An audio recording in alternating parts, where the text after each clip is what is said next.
رب العالمین والصلاة والسلام علی حبیبہ محمد وآلہ وصحبہ اجمعین۔ اعوذ باللہ من الشیطان الرجیم، بسم اللہ الرحمن الرحیم۔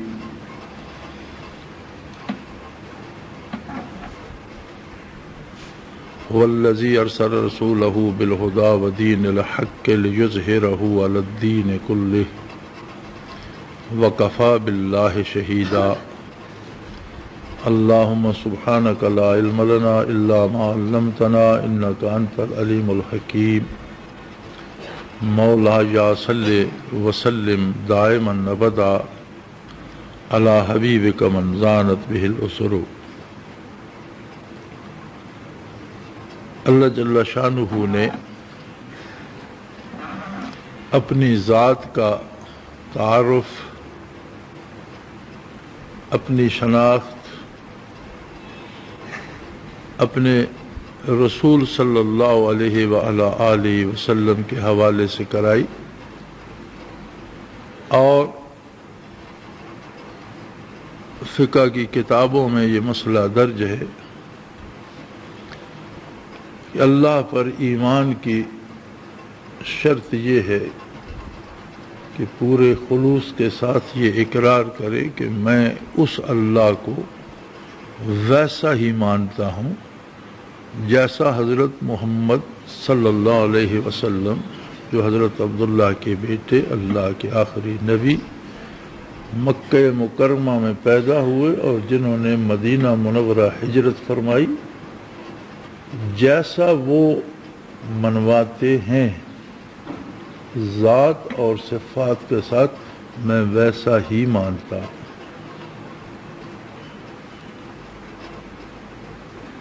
ایک آخری طاقت جو سب پر غالب ہے، یہ ماننا انسانی عقل کی مجبوری ہے۔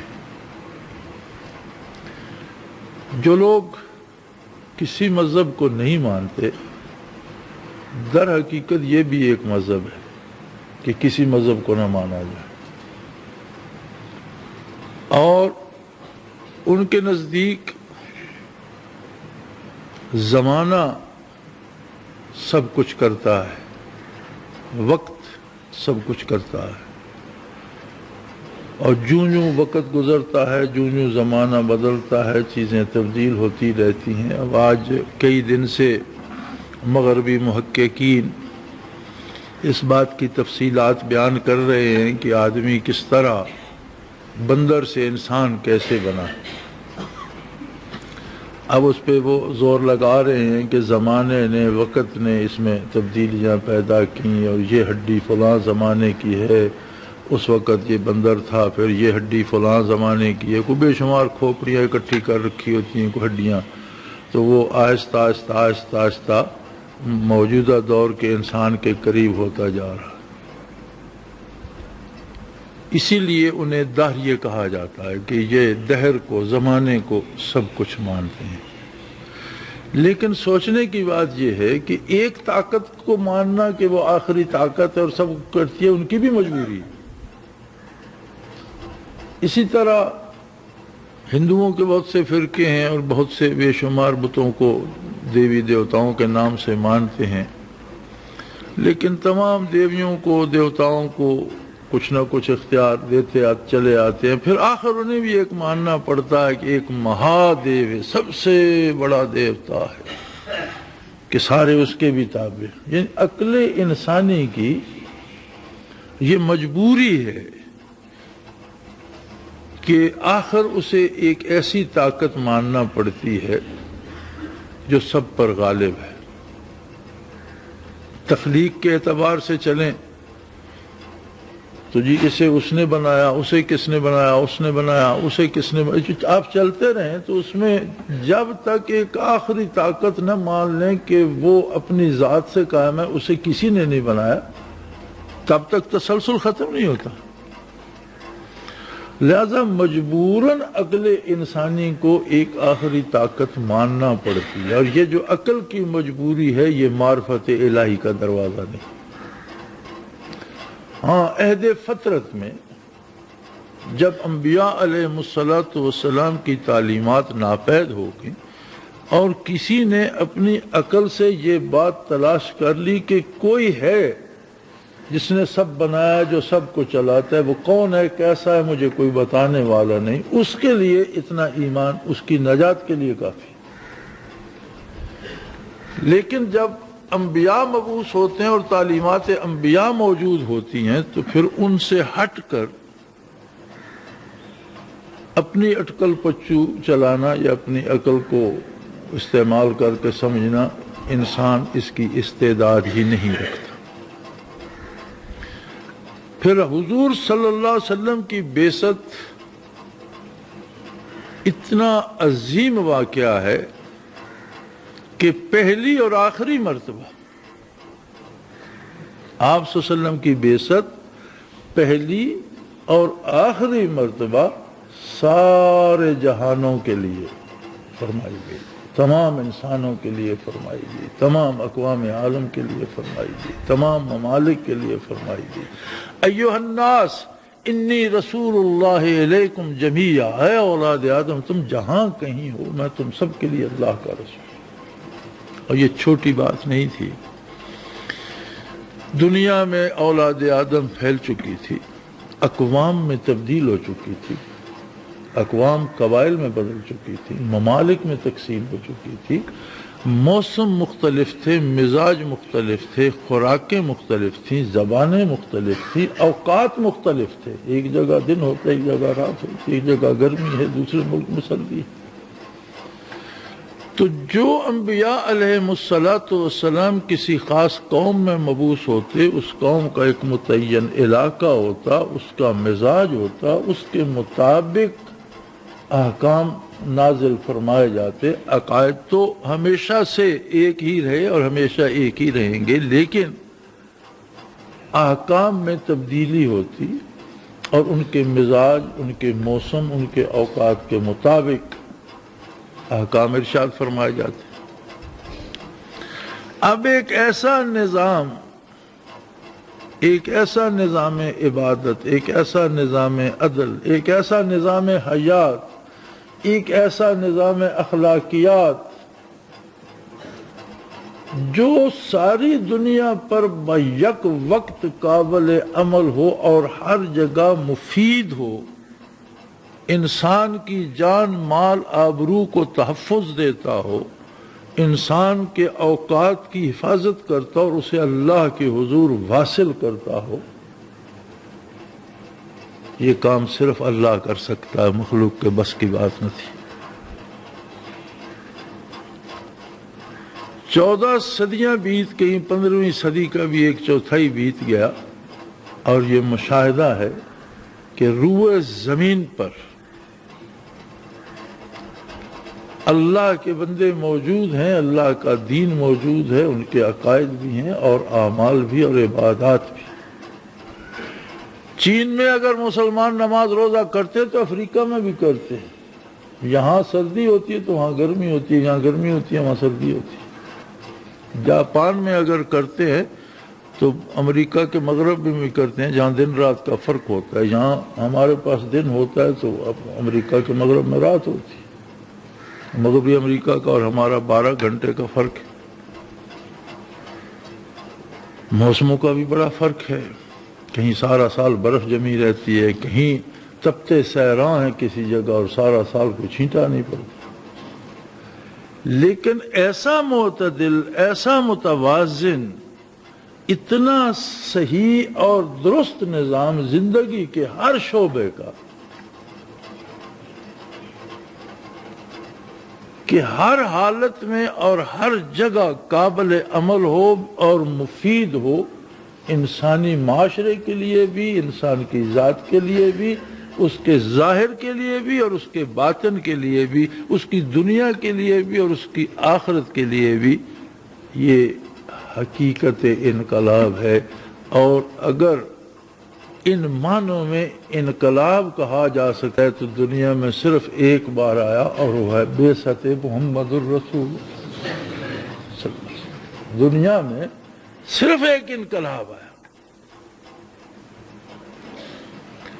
اس دین میں خصوصیت کیا تھی؟ والذی ارسل رسولہ، وہ اللہ وہ ہے جس نے اپنے نبی صلی اللہ علیہ وسلم کو، اپنے رسول کو بھیجا بالہدا۔ عربی لغت میں ہدا کا مفہوم ہوتا ہے کسی بھی کام کو کرنے کا صحیح طریقہ، وہ اس کام کے لیے ہدا ہے، ہدایت ہے۔ عقیدے میں ہدایت، صحیح عقیدہ، عمل میں ہدایت، صحیح عمل۔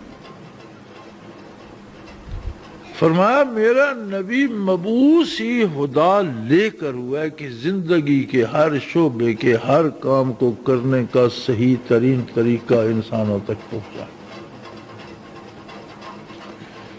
اس میں وہ زندگی کے ہوں مسائل، کاروبار ہوں، نکاح طلاق کے مسائل ہوں، معاشرے کی ضرورتیں ہوں، ملازمت کے ہوں، زندگی کے کسی شعبے سے، اخلاقیات سے ہوں، تعلیمات سے ہوں، ہر شعبہ زندگی میں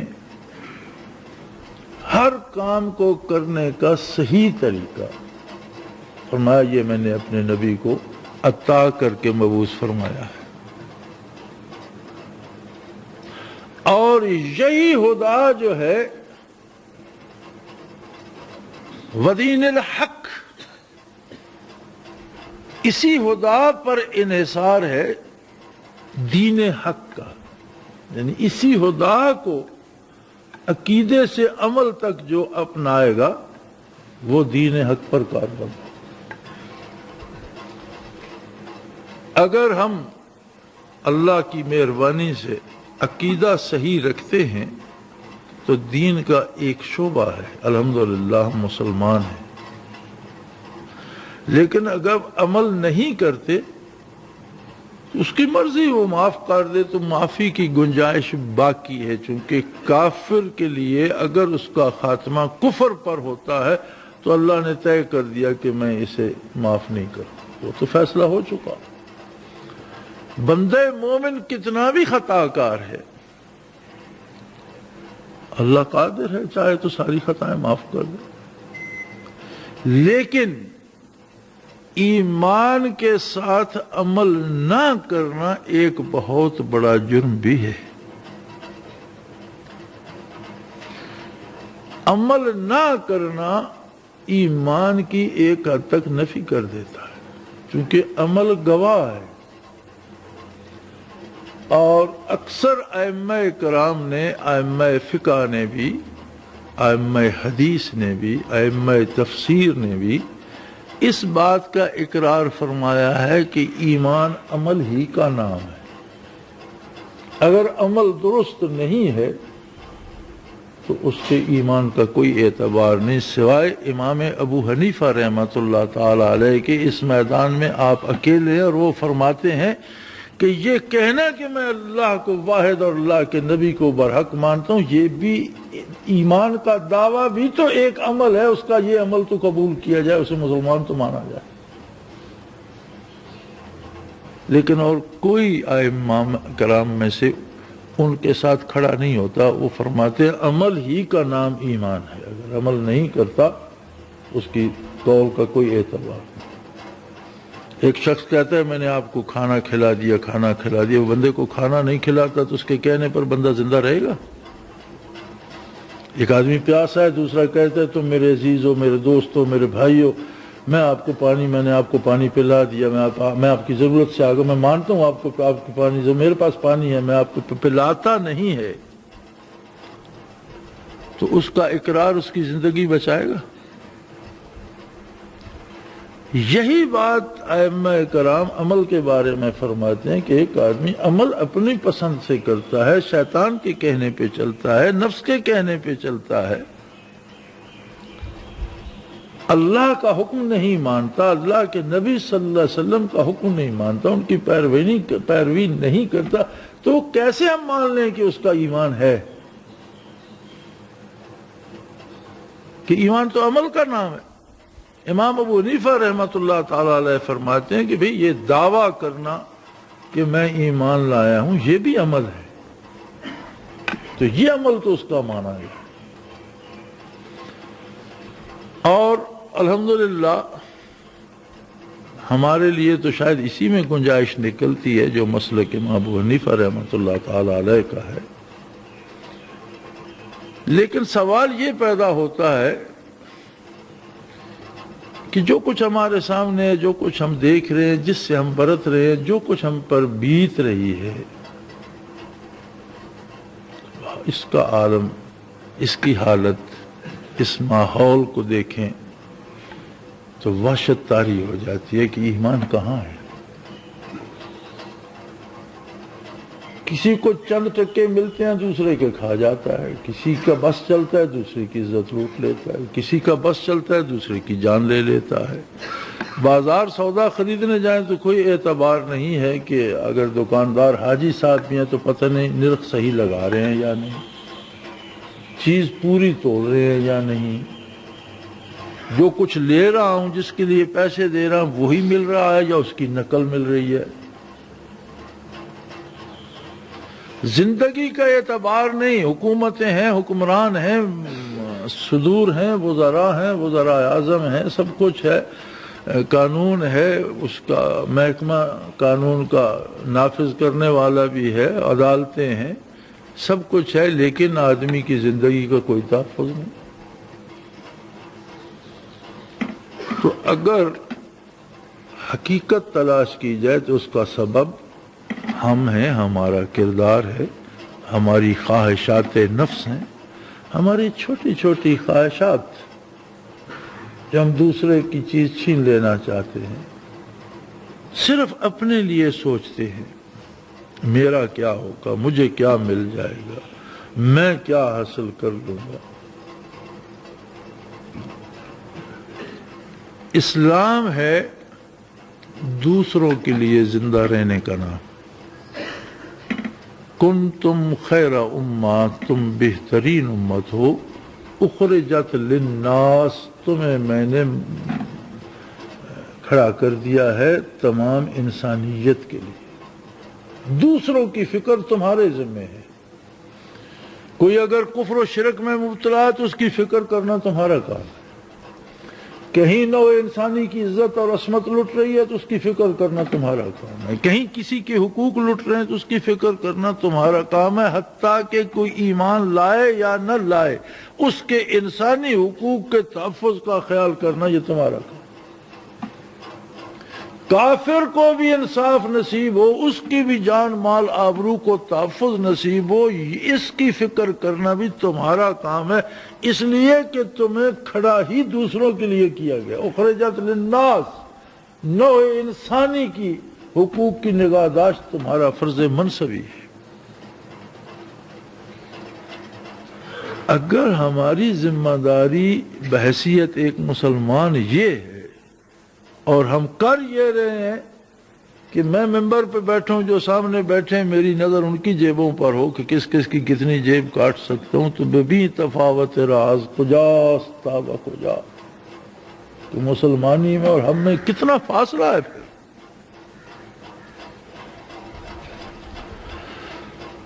پھر ہر بندہ یہ کہتا ہے کہ فلاں صحیح نہیں ہے. فلاں کی بات بعد میں آئے گی، پہلے اپنی فکر تو کرو. اگر ایک بندہ اللہ مجھے توبہ دیتا ہے کی توفیق دیتا ہے اور میں اپنے کردار میں سچی پرخلوص توبہ کر کے زیادتی سے رک جاتا ہوں، تو شاید میری ایک کی توبہ ہزاروں آدمیوں کو دنیاوی تباہی سے بچانے کا سبب تو بن جائے. اگر ہم یہ سوچیں تو میرا خیال ہے سب سے زیادہ ضروری اور اہم کام یہ ہے کہ اپنی ذاتی اصلاح کی جائے. اب اصلاح کیسے ہو، اس کے لیے دو شرائط ہیں. جاننا بھی شرط ہے اور اس پر عمل کرنا بھی شرط ہے. جو جانتا ہی نہیں عمل کیا کرے، اور جانتا ہے عمل نہیں کرتا تو نتیجہ کیا آئے گا. ایک آدمی کو کھانا پکانا آتا ہے لیکن اٹھ کر پکاتا نہیں، پیٹ کیسے بھرے گا؟ آتا ہی نہیں تو پکائے گا کیا کھا. جاننا بھی ضروری ہے. جس طرح آپ نے یہ دیکھا کہ یہ بزرگ سفید ریش جھکی ہوئی کمروں والے بھی 8 روزہ کورس کر رہے ہیں. ضروری ہے جاننا. اگر یہ نہیں جانتے تھے، انہوں نے جو جانا، اللہ کریم انہیں عمل کی توفیق دے. بہت ضروری ہے. اسی لیے یہ کوشش کی جاتی ہے کہ ضروریات دین بچے سے لے کر بوڑھے ہر ایک کو بتائی جائیں، سکھائی جائیں، یاد کریں. یہ ضروری ہے. لیکن جاننے کے بعد پہلے تو جاننا بھی ایک مشکل مرحلہ ہے، اتنا آسان نہیں. لیکن اگر اللہ کریم علم دے دیں تو توفیق عمل اس سے آگے بہت بڑا مرحلہ ہے کہ جو کچھ جانا ہے، جو کچھ پڑھا ہے، اس پر دل کی گہرائی سے یقین بھی ہو. ہمیں یقین ہے کہ سانپ زہریلا جانور ہے، کتنا بچتے ہیں اس سے؟ بھاگ جاتے ہیں یا اسے مار دیتے ہیں. تو گناہ کو اگر سانپ سمجھا جائے تو اسے کیوں پالتے ہیں؟ وہ مادی جسم کو ڈستا ہے اور اس کی حیات کے انقطاع کا سبب بنتا ہے، اور گناہ روح کو ڈستا ہے اور اس کی حیات کے انقطاع کا سبب بنتا ہے. روح کی موت ہوتی ہے اللہ سے محرومی، وصال الہی سے محرومی، ایمان سے محرومی. یہ روح کی موت ہے.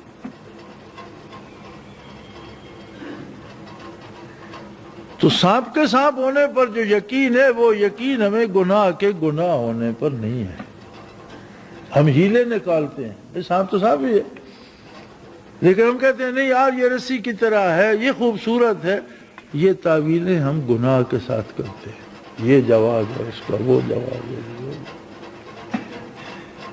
جب ہم ہیلا بندی کر کے اپنے لیے ایک گناہ جائز کرتے ہیں تو 14 کروڑ بندے ایک ایک گناہ بھی جائز کریں تو ملک میں تو 14 کروڑ گناہ روا ہو گئے نا. تو پھر اس پر کون سی حکومت آئے گی؟ کیسے حکمران ہونے چاہیے؟ کیسا نظام آئے گا؟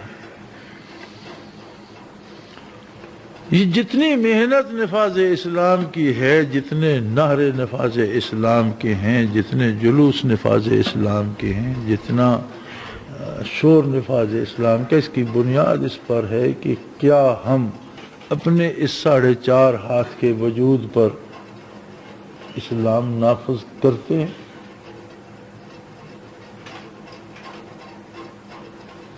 اگر نہیں کرتے تو اتنے بڑے خطے زمین پر ہمارے شور کرنے سے کیسے نافذ؟ لیکن ایک بات یاد رہے، حالات دیکھیں تو نظر یوں آتا ہے جیسے اسلام تو بس اب آخری ہچکی پر ہے اور یہ تو ختم ہو جائے گا. فرمایا نہیں، لوگ ختم ہوں گے، قومیں ختم ہوں گی، اسلام ختم نہیں ہوگا بلکہ اسلام غالب ہو کر رہے گا. لِيُظْهِرَهُ عَلَى الدِّينِ كُلِّهِ. بعثت علی کی جو 3 خصوصیات فرمائی، ایک خدا، ہر کام کے کرنے کا صحیح طریقہ، دین الحق، صحیح نظریات، صحیح عقائد، صحیح عبادات. اور فرمایا اسلام تو میں نے اپنے نبی کو دین حق اور خدا کے ساتھ مبعوثی اس لیے کیا ہے لِيُظْهِرَهُ عَلَى الدِّينِ كُلِّهِ، جتنی طرح کے مذاہب عالم میں ہوں وہ سب پر غالب ہے.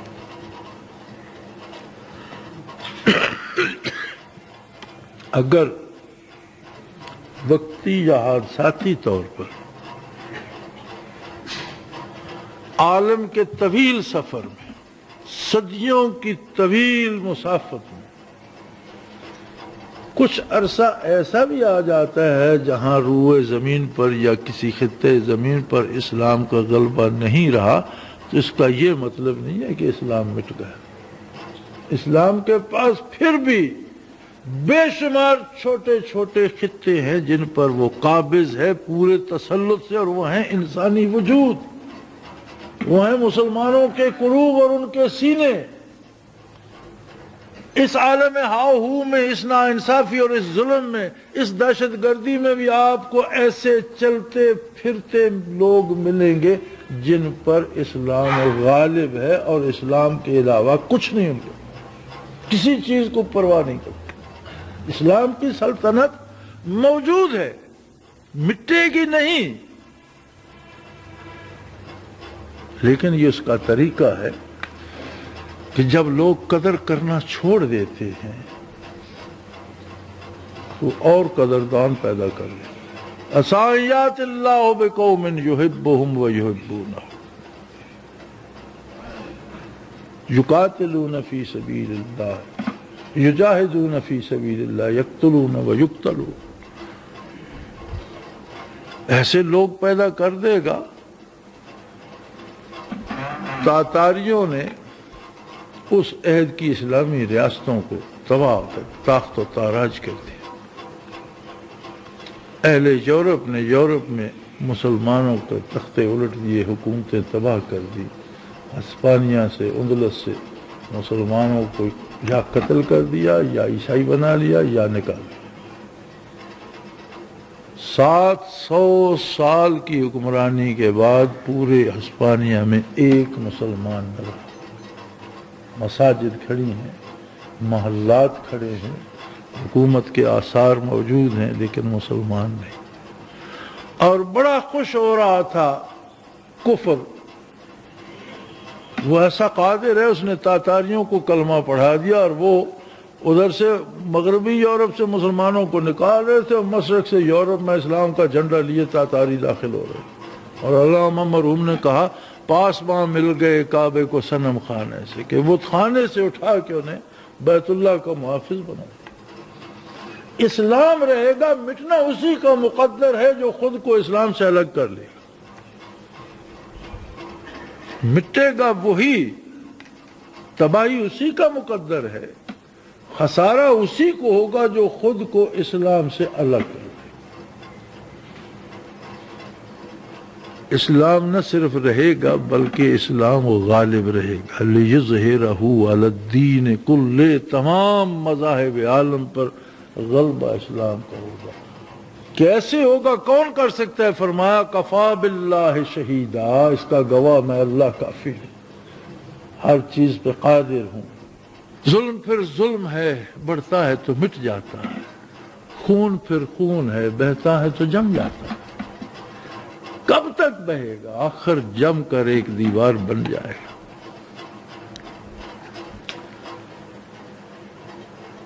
جو کچھ ہم دین پڑھ رہے ہیں، پڑھا رہے ہیں، جتنا مجاہدہ ہم ذکر اذکار کے لیے کریں، سارے کا حاصل کیا ہے؟ یہ کہ ہمارے دل میں بھی وہی خلوص پیدا ہو جائے ایمان کے ساتھ، جو ہمارے وجود کو اتباع رسالت پہ مجبور کر دے۔ دل میں وہ درد آ جائے، دل میں وہ بات آ جائے۔ اللہ ہمیں توفیق دے، ہم بیدار ہوں۔ چھوڑ دو اس بات کو کہ میرے ایک سے کیا ہوگا، میرے ایک سے نہیں، ساری دنیا بھی لگ جائے تو کچھ نہیں ہوتا جب تک وہ نہ جائے۔ کرنا اس نے ہے، وہ قادر ہے، ہمیں تو ان کرنے والوں میں اپنا شمار کرنا ہے۔ وہ جیسے ایک افسانہ بیان کرتے ہیں، اور بڑی اچھی مثال جس کسی نے بھی دی، بہت اچھی مثال دی، کہ حضرت یوسف علیہ نبینا علیہ السلام کا جب نیلام ہونے کا وقت آیا، بازار میں بولی لگائیں گے، بہت خوبصورت غلام ہے، بیچیں گے، تو جہاں بڑے بڑے عمراء اور اراکین سلطنت بولی لگانے کی تیاری کر رہے تھے، وہاں کوئی بڑھیا ایک سوت کی اٹی لیے بھی جا رہی تھی۔ کسی نے پوچھا بھی کہاں چلی ہو؟ اس نے کہا سنا کوئی غلام آیا ہے بازار میں، بکے گا، بہت خوبصورت ہے، بہت قیمتی ہے، میں بھی جا رہی ہوں بولی لگاؤں، تمہارے پاس ہے کہ؟ اس نے کہا یہ اٹی تو ہے۔ تو وہ بڑا ہنسا کہ تم بے وقوف ہو، جہاں کروڑ پتی اور ارب پتی لوگ بیٹھے اور حکمران بیٹھے ہیں وہاں تمہاری یہ۔ اس نے کہا مجھے یہ پتا ہے کہ مجھے یوسف نہیں ملے گا، لیکن کیا میرا خریداروں میں شمار نہیں ہوگا؟ جب فہرست بنے گی کہ کون کون یوسف کا خریدار تھا، اس میں میرا نام تو ہوگا سب سے نیچے سے ہی۔ دیکھنا یہ نہیں کہ ہمارے پاس کیا بلا ہے کہ ہم دنیا بدل دیں، ہمارے پاس اٹی سے ہی، لیکن ہمیں یوسف کے خریداروں میں تو شامل ہو۔ اللہ نے ہمیں ایمان دیا ہے، اپنے نبی صلی اللہ علیہ وسلم کے ساتھ نسبت دی ہے، تو ہمیں دل میں درد پیدا کر کے یہ یقین تو پیدا کرنا چاہیے کہ اللہ میں بھی تیرے ان بندوں میں ہوں جو تیرے دین کے لیے اپنی جان لٹا دیں گے اور احیاء دین کے لیے سربکف ہیں۔ اب ہوگا، یقیناً یہ ہوگا کہ اسلام غالب ہوگا، اس لیے کہ اللہ نے فرما دیا، اس لیے کہ نبی صلی اللہ علیہ وسلم نے خبر دی۔ اب اس میں وقت کتنا لگے گا؟ ہمارے پاس تو گنتی کے دن ہیں، اور اس کے لیے زمانہ اس کی ادنا سی مخلوق ہے، یہ لیل و نہار اس کی ادنا سی مخلوق ہے۔ ہمارے اندازے اور اس کے قدرت کاملہ ہم اس کا سمجھ نہیں سکتے کیا ہوگا۔ ہمارے لیے تو یہ ایک ایک دن سال سال کا ہے، اور اس کی بارگاہ میں 1000 سال بھی ایک دن سے کم حیثیت رکھتے ہیں۔ ان یوما عند ربک کالف سنۃ مما تعدون، اس کے نزدیک ایک دن تمہارے 1000 برس گزر جاتے ہیں۔ تو اگر ہمارے سامنے یا ہماری اس چھوٹی سی زندگی میں کچھ ایسی بات آ گئی کہ آپ کو اسلام یا اہل اسلام کمزور نظر آتے ہیں، تو اس میں کوئی گھبرانے کی بات نہیں۔ غلبہ اسلام کا مقدر ہے، اور کامیاب ہے وہ جو اپنے کو مسلمان کہتا ہے اور دل کے ساتھ، دل کی گہرائی کے ساتھ غلبہ اسلام کے لیے کوشاں ہو جائے۔ اس کا جہاد شروع ہو جاتا ہے اپنی ذات سے، اپنے آپ پر اسلام نافذ کرے، اپنے ارادوں پر اسلام کی بندش لگا دے، اپنی سوچوں پر اسلام کا پہرا بٹھا دے، اپنے کردار پر اسلام کو غالب کر دے۔ اللہ ہماری ان کوششوں کو قبول فرمائے۔ آپ حضرات بھی اس سے سمجھ کر کیجئے، اس بات کو سمجھیے، اس فلسفے کو سمجھ کر اس پر محنت کیجئے، اور یقین رکھیے اللہ کا دین غالب رہے گا، ہمیشہ سے ہے اور ہمیشہ رہے گا۔ کفر کا مقدر ہے مٹنا، جاء الحق وزہق الباطل ان الباطل کان زہوقا، کفر کا مقدر ہی مٹنا ہے، وہ اٹھتا ہی مٹنے کے لیے ہے، اور اسلام اٹھا ہے غلبے کے لیے۔ اور جب تک سورج آ جا رہا ہے زمین پر اللہ کا نام بھی رہے گا، اس کے ماننے والے، اس کو دل میں بسانے والے بھی رہیں گے۔ آقا نامدار صلی اللہ علیہ وسلم سے پوچھا گیا کہ یا رسول اللہ قیامت کب ہوگی؟ آپ صلی اللہ علیہ وسلم نے فرمایا حتی لا یقال اللہ اللہ، جس دن کوئی اللہ اللہ کرنے والا نہ رہا، اللہ اللہ کہنے والا نہ رہا، اس دن قیامت آ جائے۔ تو مطلب ہے قیامت تک دل اللہ کے نام پر دھڑکتے رہیں گے۔ یہ اس کا احسان ہے کہ مجھے آپ کو اس کی توفیق دے دے، ہمیں ان لوگوں میں شامل کر دے جو اللہ کا نام لیتے ہیں، ہمیں ان لوگوں میں شامل کر دے جو اطاعت پیغمبر کی طلب صادق رکھتے ہیں، ہمیں ان لوگوں میں شامل کر دے جو اصلاح احوال کے لیے کوشاں ہیں 1000 کوتاہیوں لفظوں کے باوجود۔ اللہ کریم ہماری گناہوں اور لغزشوں سے درگزر فرما کر توفیق عمل عطا فرمائے، عامت المسلمین کو غلبہ اسلام کا درد عطا کرے، شہداء کے درجات بلند فرمائے، اور مجاہدین کو ہمیشہ ہمیشہ اپنی طاقت، اپنی قوت، اپنی تائید سے نوازتا رہے، کفر کو خائب و خاسر کرے کہ یہ اس کا مقدر ہے۔ وآخر دعوانا ان الحمدللہ رب العالمین۔